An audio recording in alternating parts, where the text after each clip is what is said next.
درخشان.tg تقدیم میکند. اگر خواهی که بیایی تو در آغوشم، عزیز دل مکن هرگز تو فراموشم.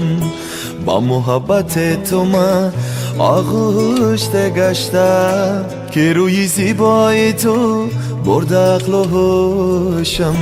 فراموشم نکن هرگز عزیز من، عزیز من. فراموشم نکن هرگز عزیز من، عزیز من.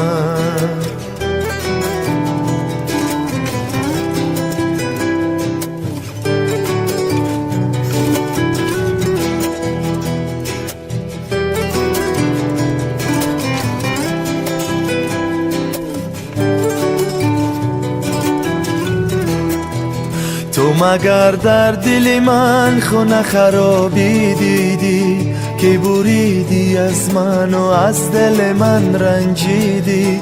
نمیماند ببین دنیا نمیپاید. بیا با من برفتن باش عزیز من به تنهایی. فراموشم نکن هرگز عزیز من، عزیز من. فراموشم نکن هرگز عزیز من، عزیز من.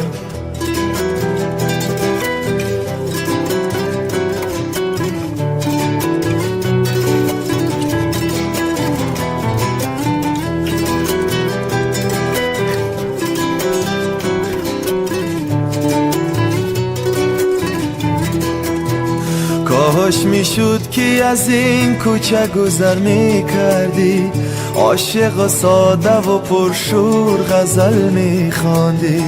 من که با حق خود ساده زندگی دارم، کاش میشد که به این ساده نظر میکردی. من که با حق خود ساده زندگی دارم، کاش میشد که به این ساده نظر میکردی. فراموشم نکن هرگز عزیز من، عزیز من. فراموشم مکن هرگز عزیز من، عزیز من. سرود و کلیپ و اینام در سامانه درخشان.tg.